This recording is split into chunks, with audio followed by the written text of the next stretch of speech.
আসসালামু আলাইকুম এভরিওয়ান। তোমরা যারা দ্বিতীয় দফা মানে সেকেন্ড টাইম অ্যাডমিশন টেস্ট দিচ্ছ, তোমাদের সবারই মধ্যেই অনেক বড় একটা পার্সেন্টেজের মধ্যে একটা সমস্যা আমি প্রায়ই শুনছি যে তোমাদের পড়াশোনার ফোকাস তোমরা ঠিকঠাক মতো ধরে রাখতে পারছো না, যেহেতু এই একটা বছরের মাঝে তোমার একটা স্টাডি গ্যাপ চলে গিয়েছে। সেকেন্ড টাইমার যারা আছো তারা কিভাবে স্টাডি গ্যাপ সামলিয়ে তোমরা পড়াশোনার ফোকাসটা ধরে রাখতে পারবা সেটার জন্য এই ভিডিও। আসলে আমি তোমাদের জন্য কি কি পয়েন্ট রেখেছি একটু শুরু থেকে দেখো। সবার প্রথমে তোমাকে স্পষ্ট একটা লক্ষ্য স্থির করতে হবে। এই লক্ষ্য স্থির করার কথাটা দেখবে আমি প্রায় প্রত্যেকটা ভিডিওতে বলি। কেন বলি? এটা একটা সিস্টেমেটিক ওয়েতে তোমাকে আগাতে হবে।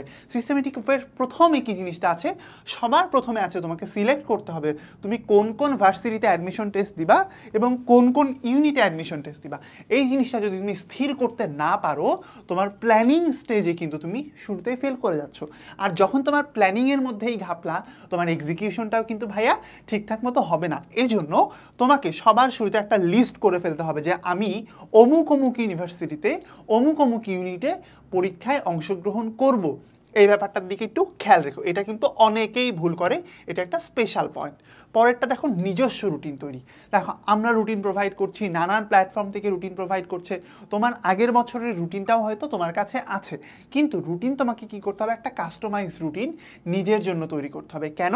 কারণ ভাইয়া তুমি একবার অ্যাডমিশন টেস্টে ব্যর্থ হয়েছো, তুমি তোমার দুর্বলতা জানো, কোথায় তোমাকে ভালো করতে হবে, কোথায় আরও বেশি এফোর্ট দিতে হবে, সেই জিনিসটাও কিন্তু ভাইয়া তোমার জানা আছে।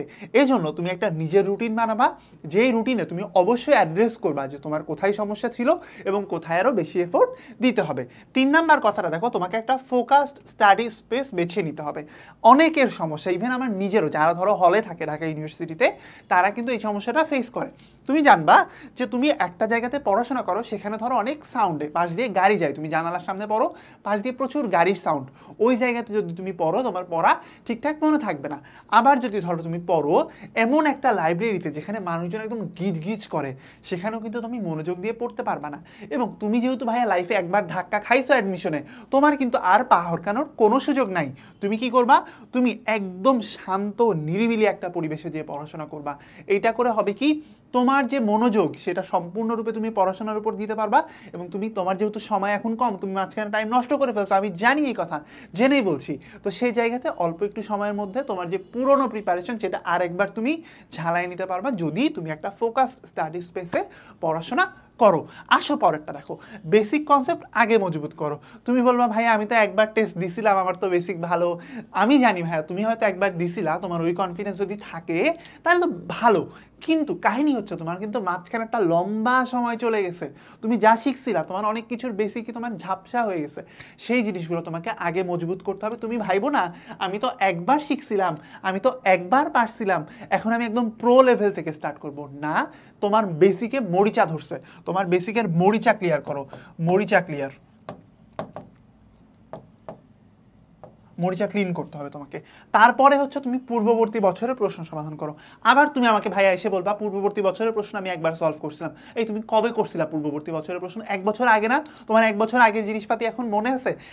মনে করো তুমি অ্যাডমিশন টেস্ট দিয়েছিলে ঢাকা ইউনিভার্সিটিতে সি ইউনিটে, 10 নাম্বার প্রশ্ন কি আসছিল তোমার মনে আছে? তোমার মনে নাই, এবং তুমি কিন্তু ওই প্রশ্নগুলো সলভ করো নাই। লাস্ট বছর যে প্রশ্ন আসছে ঢাবিতে, জবিতে, জাবিতে, রাজশাহীতে, এরকম কুমিল্লাতে, এই প্রশ্নগুলো তুমি সলভ করছো? করো নাই। তুমি সবগুলো প্রশ্ন সলভ করবা। কোথা থেকে স্টার্ট? গত বছরেরটা দিয়ে শুরু, তারপরে আস্তে আস্তে তুমি আরও পেছনে যাবা। তোমার অ্যাডমিশন টেস্ট আসার আগ পর্যন্ত যতগুলাতে তুমি যেতে পারো পেছনে, সবগুলা সলভ করে একদম ফাতা ফাতা তোমাকে করে ফেলতে হবে। আর একটা জিনিস, আমি তো এখানে একটা স্পেশাল জিনিস বলিনি, তোমাদের অনেকেরই প্রশ্ন যে ভাইয়া আমি কি পূর্ববর্তী বছরের প্রশ্ন যদি সব ভার্সিটির সমাধান করি তাহলে কি আমার অ্যাডমিশন প্রিপারেশনটা কমপ্লিট হবে? উত্তরটা হচ্ছে হবে না। অ্যাডমিশন তুমি হয়তো মনে করো একাডেমিকে অনেক ভালো করছো, পূর্ববর্তী বছরের বোর্ডের প্রশ্নগুলো সলভ করে তুমি একাডেমিকে অনেক ভালো করছো, কিন্তু অ্যাডমিশন কিন্তু ভাইয়া অন্য খেলা। অ্যাডমিশনে কিন্তু পূর্ববর্তী বছরের প্রশ্ন শুধু যদি সমাধান করো তাহলে হবে না, অবশ্যই তোমাকে এটা করতে হবে। এর সাথে সাথে কোথায় ফোকাস দিতে হবে, এই যে জায়গা বেসিক কনসেপ্ট ক্লিয়ার, তাহলে কি পূর্ববর্তী বছরের প্রশ্ন সমাধানের স্ট্র্যাটেজিতেও হতে পারে। কিভাবে হবে? তুমি পূর্ববর্তী বছরের প্রশ্ন যখন সমাধান করবা, ওই টপিক রিলেটেড আরও যা কিছু আছে বইটা খুলো, এবং তোমার কাছে যদি নোট বই বা গাইড কিছু একটা থাকে সেখান থেকে উল্টায় ওই টপিক রিলেটেড যা কিছু আছে, যত কনসেপ্ট আছে মাথার মধ্যে ঢুকাই ফেলো, তোমার খেল খতম, তুমি পারবা এটা। পরেরটা দেখো, সময় ম্যানেজমেন্ট মানে টাইম ম্যানেজমেন্ট আর কি। একটা অনেক বড় ভুল এবং খুবই কমন একটা এক্সপিরিয়েন্স হচ্ছে ভাইয়া তোমার কি, আমি শুনি যে ভাইয়া আমি তো প্রথমবার অ্যাডমিশন টেস্ট কখন ঢুকলাম আর কখন বের হইলাম আমি টেরই পাইলাম না, এই শুরু হলো পরীক্ষা একটু পরে দেখি স্যার খাতা চাচ্ছে। না, এটা তোমার ভুল ছিল, তুমি টাইম ম্যানেজমেন্টটা ঠিকঠাক মতো শিখতে ব্যর্থ হয়েছো। তোমার হাতে 1 বছর সময় তুমি পাইছো, এই 1 বছর সময় তোমাকে অবশ্যই টাইম ম্যানেজমেন্টটা শিখে যেতে হবে। টাইম ম্যানেজমেন্ট কীভাবে শিখে ভাইয়া? টাইম ম্যানেজমেন্টের জন্য কোনো কোর্স আছে? না, কোর্স নাই, কিন্তু আমি তোমাকে প্ল্যান দিচ্ছি। আসো, তুমি অ্যাডমিশন টেস্টের জন্য প্র্যাকটিস করো কিভাবে? তুমি হয়তো ভাইয়া প্র্যাকটিস করো হচ্ছে একটা পেজে 100টা এমসিকিউ আছে, তুমি 100টা এমসিকিউ এরকম শিখলা, এটা প্র্যাকটিস বলে না ভাইয়া। প্র্যাকটিস করার জন্য মনে করো কোনো একটা জায়গাতে, ধরলাম সে ফর এক্সাম্পল খুলনা ইউনিভার্সিটিতে কি হয়, এখানে মনে করো 50টা এমসিকিউ আসে এবং 50 মার্কসে হচ্ছে রিটেন আসে। তুমি কি করবা? 50 মার্কসের জন্য মনে করো হচ্ছে 25 মিনিট, আমি এটা এমনিতে নিচ্ছি বাট আসলে কিন্তু এরকম না। আর মনে করো 75 মিনিট হচ্ছে রিটেনের জন্য 50 মার্কসের। তো এই 25 মিনিট ধরে তুমি অবশ্যই একটা সেট বানাও, সেই সেটটা তুমি টেস্ট দিবা হচ্ছে 25 মিনিটে 50টা এমসিকিউ। যে এরকম যে ইউনিভার্সিটিতে হবে তার আগে তুমি এরকমভাবে প্রিপারেশন নিয়ে যাবা। তারপরে আবার তুমি একটা রিটেন টেস্ট দিবা, তারপরে কোনো ব্রেক নিবা না এর মাঝখানে। অ্যাডমিশন টেস্টে অ্যাকচুয়ালি যেরকম হয় তুমি সেরকমভাবে প্র্যাকটিস করবা, না হলে তোমার টাইম ম্যানেজমেন্ট শিক্ষার কোনো দাম নাই ভাইয়া। অ্যাডমিশন গেমটা একদম ডিফারেন্ট, তোমার একাডেমিক লাইফ থেকে একদম ডিফারেন্ট। তুমি যেহেতু একবার অ্যাডমিশন টেস্ট দিছো, তুমি জানো, হয়তো আমার চাইতে বেটার জানো, যেহেতু তোমার একদম রিসেন্ট এক্সপেরিয়েন্স। আসো দেখো তুমি কি করবা, যেরকম ভাবে যে মনে কর যে আমি তোমাকে খুলনার কথা বলতেছিলাম, 50 মার্কসের এমসিকিউ, 50 মার্কসের সিকিউ, একদম সিকিউ মানে লিখিত আর কি, পর একদম হবে। তোমাকে এই রকম প্যাটার্নেই করতে হবে, যেই জায়গাতে যেরকম প্র্যাকটিস, অনেক জায়গাতে সিকিউ নাই, লিখিত অংশ নাই, সেই জায়গাতে তুমি ওইরকমভাবে প্র্যাকটিস নেবা যে হচ্ছে 100টা এমসিকিউ, 80টা এমসিকিউ, যা প্যাটার্ন সেভাবে প্র্যাকটিস করো। তাহলে তোমার টাইম ম্যানেজমেন্ট নিয়ে আর টেনশন করার কিছু নাই। মানসিক চাপ কিভাবে কমাবা? আসো, মানসিক চাপ কমানোর জন্য আমি তোমাকে কয়েকটা জিনিস বলি। মানসিক চাপ কমানোর জন্য সবার প্রথমে তোমার হচ্ছে দরকার কি? একটা স্বাভাবিক ঘুম। স্বাভাবিক ঘুমের কথা আমি সবসময় বলি, এখানে আমি আলাদা করে লিখি নাই, এই পয়েন্টের মধ্যেই বলে ফেলি। ঘুম যদি ভাইয়া তোমার ঠিকঠাক না হয় তাহলে কিন্তু তোমার ভাইয়া একদম খবর আছে। ঘুম ঠিকঠাক করো এবং ঠিকঠাক পরিমাণ খাও, এবং সারাক্ষণ বইয়ের সামনে বসে থেকো না, একটু বাসার মধ্যে পায়চারি করো, বাসার নিচে একটু যাও, হাঁটাহাঁটি করে আসো। তুমি কিন্তু ভাইয়া একদম দেয়ালে তোমার পিঠ থেকে গেছে, তোমার কিন্তু আর সময় নাই, এটা তোমার একদম লাস্ট সুযোগ। একদম ঠিকঠাক প্ল্যান্ড মতো যদি তুমি না আগাও, তোমার কিন্তু ভাইয়া ভবিষ্যতে অনেক সাফার করা লাগতে পারে। পরেরটা তুমি দেখো, সাপোর্ট সিস্টেম রাখো। এই কথাটা দেখবে আমি প্রায় ভিডিওতেই বলি। সাপোর্ট সিস্টেম রাখা মানে কি? সাপোর্ট সিস্টেম হতে পারে তোমার বাবা মা ভাই বোন, হতে পারে তোমার কোনো একটা ক্লোজ ফ্রেন্ড, হতে পারে তোমার কোনো একজন টিচার, মানে তোমাকে যে কোনো ধরনের মেন্টাল সাপোর্ট বা টাকা পয়সার সাপোর্ট বা ধরো একাডেমিক সাপোর্ট, যে ধরনের সাপোর্টই সে করতে পারে কিনা সেখান থেকে তুমি তার সাপোর্টটা নাও এবং তার সাথে নিয়মিত কাউন্সেলিং করো। কাউন্সেলিং মানে ফর্মালি কাউন্সেলিং করতে হবে এরকম না। তুমি ভাইয়া আমাকে একটা টেক্সট দাও হচ্ছে, ভাইয়া আমি তো এই বিপদে পড়ছি, আমি কি করবো আমি বুঝতেছি না, এইটাও তোমার একটা সাপোর্ট সিস্টেম হতে পারে।